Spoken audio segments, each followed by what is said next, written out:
ஸ்டார்டிங்கில் நான் YouTube channel ஆரம்பித்து எல்லாருக்கும் லிங்க் அனுப்பி சப்ஸ்கிரைப் பண்ணுங்கன்னு சொல்லிக்கிட்டு இருந்தேன். 98 சப்ஸ்கிரைபர்ஸை தாண்டவே இல்லை. ஒரு கட்டத்தில் எனக்கு அன்கம்ஃபர்டபுளாக ஃபீல் ஆச்சு. எல்லாமே தெரிஞ்சவங்க தான் சப்ஸ்கிரைப் பண்ணியிருக்கிறாங்க, வீடியோஸ் அப்லோட் பண்ண அன்கம்ஃபர்டபுளாக ஃபீல் ஆச்சு. அதுக்கப்புறம் நான் என்ன பண்ணேன், யாருக்குமே தெரியாமல் சைலண்ட்டாக ஒரு யூடியூப் சேனல் ஆரம்பித்தேன். அதுதான் வாய்ஸ் ஆஃப் ராஜ்.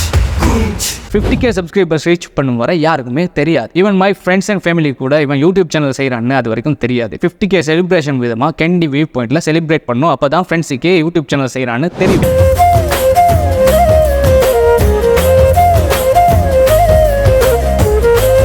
அது வரைக்கும் நான் ஃபேஸை ரிவீல் பண்ணவே இல்லை. வாய்ஸ் ஓவர் மட்டும் தான் பண்ணிக்கிட்டு இருந்தேன். ஏன்னா ஃபேஸ் காட்ட ரொம்பவே பயம், யாராச்சும் கலாய்ப்பாங்களோங்கிற பயம் இருந்துகிட்டே இருந்ததுனால நான் ஃபேஸை காமிக்கவே இல்லை. அந்த நேரத்தில் இன்ஸ்டாகிராமில் 10K ஃபாலோவர்ஸ் இருந்தாங்க. அதுக்கப்புறமா தான் 2 ஃப்ரெண்ட்ஸ் சொன்னாங்க, டிக்டாக்லேயும் வீடியோஸை போடு, நல்ல ரீச் கிடைக்கும். டிக்டாக்ல இதெல்லாம் பார்ப்பாங்களாங்கிற யோசனை என்கிட்ட இருந்துச்சு. ஆனாலும் ட்ரை பண்ணி பார்க்கலான்னு வீடியோஸை அப்லோட் பண்ணேன். கொஞ்சம் கொஞ்சமாக ரீச் ஆச்சு, ஃபாலோவர்ஸ் இன்க்ரீஸ் ஆக ஆரம்பிச்சாங்க. அதுக்கப்புறமா இடையில ஃபேஸை காமிக்க ஆரம்பிச்சு. கொஞ்சம் கொஞ்சமாக அந்த பயம் இல்லாமல் போய் அது தைரியமாக மாற ஆரம்பிச்சு. அதுக்கும் அப்புறமா தான் நான் யாருங்கிறதே காட்ட ஆரம்பிச்சேன்.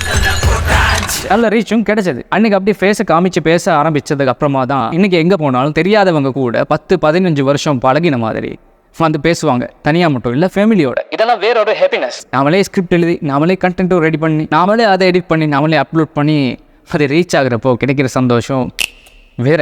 இன்னைக்கு அந்த 2 ஃப்ரெண்ட்ஸ் சொல்கிறத கேட்டு நான் ஆரம்பித்தது 4 லட்சம் ஃபாலோவர்ஸ் வர வந்து நிற்கிறேன். அடுத்த பிளாட்ஃபார்ம்ஸ் கொடுக்காத ரீச்சை டிக்டாக் எனக்கு கொடுத்துச்சு. இதுக்கு 3 வருஷம் ஆச்சு. 4 லட்சங்கிறது சின்ன அமௌண்ட்டாக இருந்தாலும் எல்லாரும் ஒரு இடத்துல இருந்தால் எப்படி இருக்கும்னு யோசிச்சு பாருங்க. லெசன் என்னன்னா, நாம் செய்கிற சில விஷயம் சில பேருக்கு தெரியாமல் இருக்கிறதும் பெட்டர், சில பேருக்கு தெரிய வர்றதும் பெட்டர். ஆனால் நாம் வளரக்கூடாதுன்னு கை விட்டவங்களையும் மறக்கக்கூடாது, நாம் வளரணும்னு கை தட்டினவங்களையும் மறக்கவே கூடாது. நான் மறக்கவும் மாட்டேன்.